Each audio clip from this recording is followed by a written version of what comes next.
Welcome to the Communication Diva Podcast, episode 59. In this episode, Jen Swanson offers some tips regarding the hard conversations you've perhaps been avoiding, how to start them, and how to increase the likelihood they'll go well.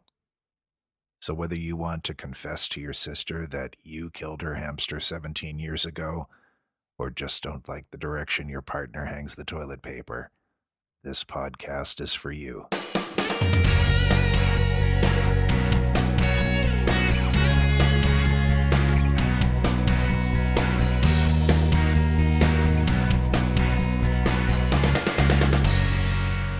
Hi, welcome to Communication Diva. I'm Jen Swanson, and I have a passion for helping people communicate better, both at home and in the workplace. And this podcast that you're listening to explores all areas of communication, from skills and techniques to ideas and concepts. Sometimes I interview interesting people from around the world, and other times it's just me talking away in your ear. So, if this is your first time listening, I thank you very much for taking the time out of your busy life to be with me for a bit. And if this is your 59th time listening or any number in between, I really appreciate you and I sincerely hope that you find great value in what you hear today. So it's been a very busy time, but then it seems to always be a busy time around this house. One of the good things, however, has been that Scott and I have been finding time almost every day to spend about 20 minutes in silent meditation. We use something called centering prayer, but faith traditions and non-faith teachers alike around the globe have, for centuries, I imagine, taught that spending time in silence, where you practice sitting still and stopping that chatter that goes on in your mind, is incredibly transformational for your life. And so to set time aside to do that, even for a short time each day, is a really great thing. And one of the things I find is that it grounds me and it helps me to start my day in a calm and more centered space. And I feel less stressed as a result, which is always a good thing. So, if there's any way that you can find a few moments of quiet in your day each day, just to rest, to breathe, to allow your brain to stop its incessant chatter, I highly encourage you to do so. And it doesn't have to be a formal prayer or meditation. It could just be, a walk in a park or something quiet and calm where you can just put things down for a while and just exist. And you might be surprised at how you feel after a few weeks of doing it. There you go. So that's what's new with me. I've also been posting recipes on Pinterest. I'm having fun with a website that I found called myrecipe.magic.com, and it is a group of women that I met actually at New Media Expo in Las Vegas. And I like to cook as well, but there isn't any room really on Communication Diva to put recipes. So I have been posting them over on Pinterest. So if you're interested in seeing my board over there, I'm at Jen Swanson 2, Jenn Swanson. I think that's what it is, unless it's Communication Diva. I'll have to double check that. But I do have a section called Communicating Through Food and a board there, and you can check that out. It's kind of fun and different. There's a little button on the side of my website on the right hand side that says My Recipe Magic, or Magic, I think, and you just click on that and it'll take you there too. So today's topic is hard conversations. And so my question to you is, are you avoiding hard conversations by chance? Something somebody else is doing or not doing that's bothering you, or something that someone has done or said that needs to be addressed, or a situation that you want to resolve in some way. Sometimes we avoid having conversations that we know are going to be hard to have. There are all sorts of avoidance games that we can play with ourselves. And even though we know things need to be said, we don't.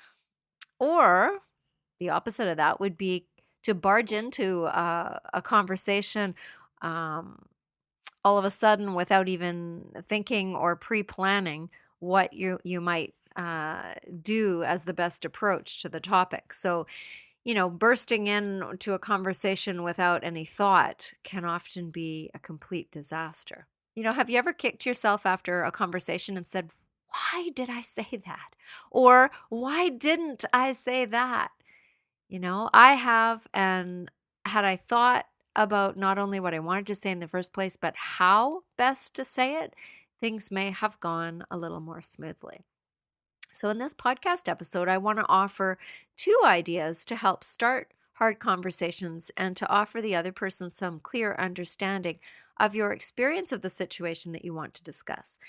These are tips that I share with my students at the college I teach in our human relations class, human relations skills, and I have found them to be very effective in my own life time and time again. And I've been thinking about sharing these with you as I've been teaching these techniques lately to my students. Often the students will go home and try them out on unsuspecting people in their lives.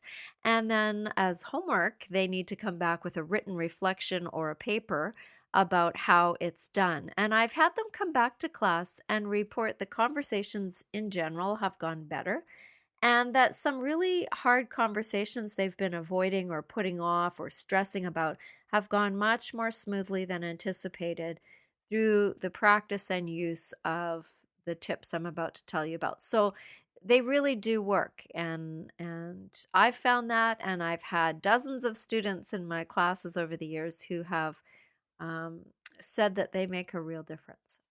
So, first of all, what kind of conversations am I talking about? Well, any meaningful conversation can make use of these tips. They don't have to be horrible conversations, but they would be mostly conversations where you know there's going to be some emotion involved, where you figure there might be a disagreement or potential conflict, and particularly where you want to have the chance to tell the other person your side of the story about what's going on for you and be heard. So, I have a couple of examples here. I've got three examples of hard conversations that I have had or my students have had that come to mind that I can share with you. So, the first one is around something called advanced care planning. It may be called other things in different places, but this is where you help people to begin conversations about what they would like to have in terms of medical interventions if suddenly they weren't able to make decisions. So, I worked for a long time in the hospital and more than 20 years, 23 years. And um, I worked a lot of the time in the intensive care unit and palliative care in different places. But part of the problem occurred when families had never had these kinds of conversations with their loved one before the loved one was incapacitated and unable to make decisions for themselves. So, for example, grandma, do you want to have CPR, cardiopulmonary resuscitation? Do you want life support? Do you want people jumping on your chest if your heart stops? Do you want antibiotics to prolong your life? Who do you want to have with you? Things like, do you want to be buried or cremated or what? What kind of music do you want? Do you want a funeral? These are not easy conversations. These are hard conversations.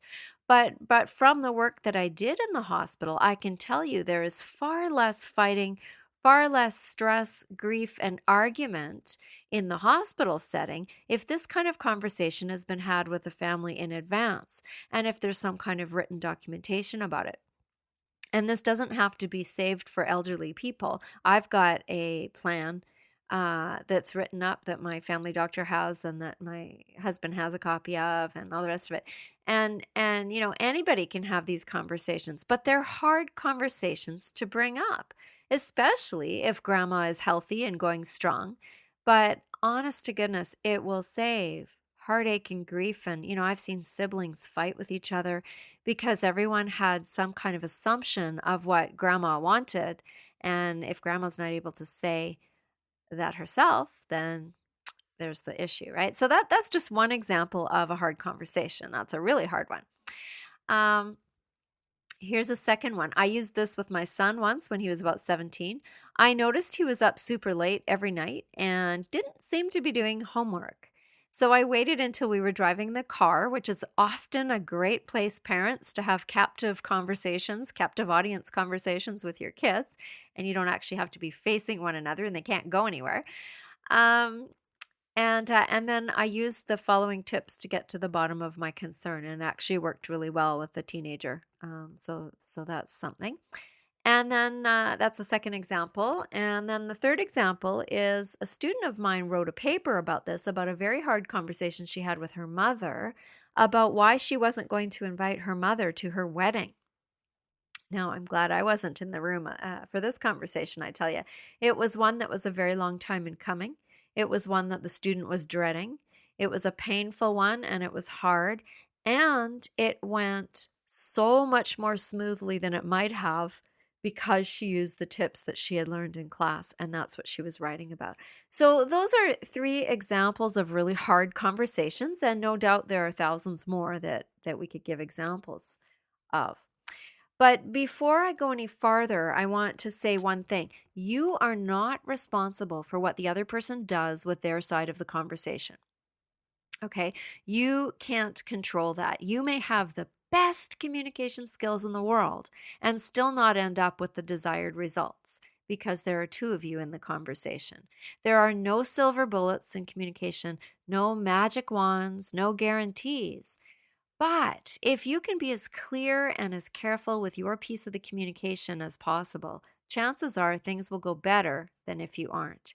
And you may be surprised at how often these techniques work absolutely beautifully. Um, so, so let's get to the techniques so that you can start practicing. Technique number one, this is setting conversation guidelines. And I don't know if I would call them rules. You can change the language to whatever you want to. But guidelines are boundaries made at the start between the two parties, the two people that are going to be speaking. So um, you would say to the other person, "I want to have a conversation with you, but I want us to set some guidelines about how it's going to go. So what I want to do is I want to talk and tell you what's going on for me, and I want to talk for 5 minutes, and I don't want you to say a word. And then I'm going to be quiet, and you can talk for 5 minutes, and I promise I won't say a word. And then once we have that, both of our, you know, points of view, sides of the story, whatever, on the table, then together let's look at it and figure out what we're going to do next." So, this is a collaborative style of communication in which it's not me against you, which is always a great way to start a fight, right? But it's we together who will be figuring out this problem or this miscommunication. The whole win-lose thing is just not helpful in the area of communication. If your main goal is to win the conversation, you're not going to be a great communicator. Um, so the faster you can get out of that whole mindset, the easier time you're going to have. So there's no guarantee as to the final outcome again, but if you begin with some guidelines and you remember to use I language, which is absolutely essential. If you forget what I language is, see episode 23 of Communication Diva podcast. I'll put a link to it on the show notes. You can get to it directly by going to www.communicationdiva.com/number 23, just 23. Communicationdiva.com/23 will take you right to the episode about I language. But I language is essential for carrying on this kind of a conversation. So the first tip is to set some boundaries. I'm going to talk, and I don't want you to say anything. Don't ask me any questions. Don't interrupt me. Then you're going to talk and tell your whole side of the story, and then together we're going to figure out, brainstorm some solutions. And that is just a fantastic tip. It really, really works. Okay, the second tip is a model for having a really comprehensive conversation. So this model can be used with any conversation where you want to clearly give your reasons rather than to leave the other person to make up a story or to assume that you're behaving in a way because blah, blah, blah, because of whatever. You could fill in the blank. So we do that all the time. We make up stories. We have assumptions about why people do things or say things or behave in certain ways. And unless and until we take the time to clarify, which often we don't, we go away with our own perceptions about what's going on for the other person, and that becomes our reality. So, what I want to offer you is this model to guide you when making your feelings known about something. And this model will hopefully eliminate a lot of that story making, a lot of those assumptions, a lot of those perceptions that the other person might have, because you're going to tell them exactly what's going on instead. So imagine a diagram on a piece of paper. You could even stop this recording and get a piece of paper and draw this out if you like. You don't have to, but if you're a visual person, it might help you. Otherwise, bear with me and I'll try to be clear. So imagine a large square on the page and divide it into 4 boxes. So you've got 2 boxes on the top, 2 boxes on the bottom. In each box, and it doesn't matter what order these are in, there's one word. Okay, so here are the 4 words, one word in each box.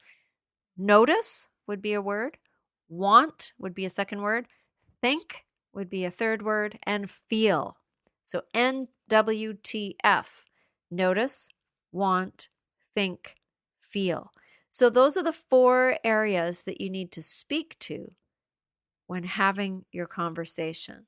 What you notice, what you want, what you think, and what you feel. And you're talking about yourself. You're not talking about the other person. You're talking about your experiences of whatever it is that's going on, your reactions, what you notice, what you think, what you feel, what you want. Okay. It's actually quite an assertive technique. So let's backtrack a little bit and let me give you an example. And that might help you to get this second technique, this concept. So your friend wants you to go out after work for a burger and a drink. And you've got lots going on this week and you're really tired. You're studying for a test next week and really you don't want to go out. You just want to get home and get comfy and stay there. In the old way of communicating, you might say, "No thanks, I can't tonight." This would likely lead to a number of things: more questions, some cajoling, some pressuring, some disappointment. Who knows what the other person will think? If you don't explain it any further, the person might go away and make up stories. She must have better things to do tonight. Maybe she doesn't like me. Maybe she doesn't want to hang around with me. Maybe she doesn't drink beer. Maybe blah, blah, blah. You can just fill in the blank. But the other person, if they don't have more information, is going to make it up. Because we all do that. We just make it up. Assumptions happen, stories are made up, and unfortunately, sometimes rumors start this way too. So let's try this scenario again, but let's use the NWTF model, okay? So my friend says, "Hey, Jen, want to go out for a burger and a beer after work tonight? Come on, it's going to be lots of fun. I know this great place." And I say, using the NWTF model, "It would be nice. And I noticed that I'm really tired today. I think it's because I'm stressed and I have too much on my plate with an exam next week and all that stuff and all the stuff I have to do for work. I would love to do that with you another day, but tonight I just want to go home and get into my jammies and do some studying." So, pretty hard to argue with that. It was a lot of words, but it was very, very clear. So, did you hear the 4 areas of conversation in what I said? I said, notice. I notice that I'm really tired today.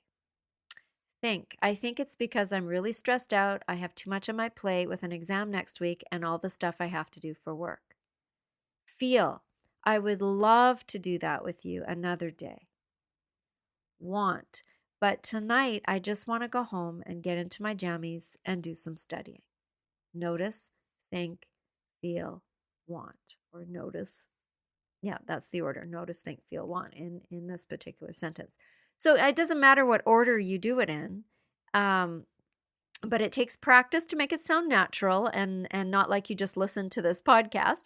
You can use the topic areas in any order, the boxes in any order.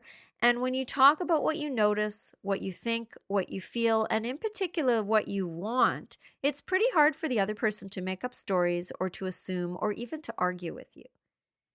That's pretty clear. They might be disappointed. They might be sad that you're not going to come out with them, but they would better understand the reasons why you said, "No, I can't tonight," if you are more comprehensive in your explanation. So I suggest that you practice this on unsuspecting people and use it in all kinds of conversations, not just hard ones. Now, it's going to sound silly if you do it all the time in every conversation. Some things need a yes or a no answer, etc. But but I think this is an excellent way to be comprehensive and complete. And again, it takes practice putting it into your own language because you may not speak, the same way I speak, and you might use different terms, different words. So make it your own. Make it your own. Notice, want, think, and feel. Um, I think again with practice, so that it feels natural, um, this kind of communication can eliminate confusion and assumptions, and frankly, it can eliminate conflict or reduce it at any rate. It might seem like you're being a bit more personal and out there than maybe you're used to. Maybe you are used to being much more reserved and not saying too much. It's not necessarily about making excuses either. It's just about communicating how you're feeling, what you're thinking, and what you are wanting in that moment.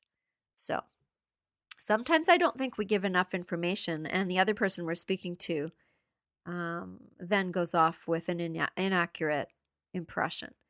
Or sometimes we assume the other person gets us, understands us, and knows where we're coming from when maybe they don't. It's too bad we can't read each other's minds. Then I wouldn't have a job in communication because we'd all be doing it exactly right. But we can't read each other's minds, and we don't know what the other person is actually thinking. And so the goal to me in effective communication in all conversations is to be as clear as possible. So, if you're using both of these tips, you can do all sorts of good things, including reduce conflict. So if you're going to have a really, really, really hard conversation, try using them both together because, of course, you can use them independently. I mean, the boundaries thing is mostly for hard conversations, the guidelines, the boundaries. But the NWTF can be for anything. Now, here's an example of what might be a hard conversation. And I'm going to use them both together. So see what you think. You are getting completely annoyed at the fact that every single day the person that you live with drops his or her dirty clothes beside the clothes hamper instead of taking the extra step to pick them up and drop them into the basket. So you have complained before, but you haven't gotten anywhere. And every day you come home and the pile of clothes is on the floor in the bathroom and it's not in the hamper where it should be. So it's time to have a conversation with your roommate using both of the techniques that you've learned in this podcast. And it might go something like this. So, I'd like us to have a conversation for a few minutes because something's bugging me and I'd like your help to figure out what to do about it. Other person says, okay, probably looks at you with confusion or suspicion. So here I go again. I'd like to tell you my experience of this. And while I'm talking, I don't want you to say anything or interrupt me at all. Okay, just pretend you can't talk. Let me talk. And then I'm going to be quiet and I'm not going to say anything. I won't interrupt you. I'm going to let you talk. And then when we've both said what our experience of this thing is, I'd like us to look at it together and figure out a solution. Sound okay? The other person says, okay. And that's how you would go about setting the guidelines part. So you would just basically say, here's what I want to do. And then it's going to be your turn. And then together we're going to work on it. Then you would begin your explanation of your experience. And remember, this isn't an accusation or attack or a confrontation. This is telling the other person how this situation is affecting you using I language and using the NWTF model. So the way that would work after, when it's your 5 minutes to talk and the other person's not interrupting you at all, you can say, I notice that every day when I walk past the bathroom, there are dirty clothes on the floor next to the hamper. I'm feeling really frustrated by this, and I think it's because I feel like this place is a mess all the time and it stresses me out. I would really appreciate it if the clothes could be put into the hamper instead of on the floor because I really want to feel less stressed. So notice I didn't accuse the other person at all, even once. It's an objective, non-judgmental account of how you experience a situation and what effect it has on you, how it makes you feel, what you are noticing, what you are thinking, and what you really want. So then you wait for the other person to tell you their experience of it. And remember that you have no control over what they do or what they say, um, or what they do with what you say. All you can do is say what you need to say in the best possible way, and the rest is up to them. The idea is to hear the other person out and then together come up with a solution. Maybe the other person is working on their basketball skills or something and they have no idea that this is bothering you. They're just trying to make a basket with the clothes in the laundry hamper every day and they miss every day, and then mysteriously the clothes get picked up. So that works. you know, maybe they have no idea that it's driving you crazy.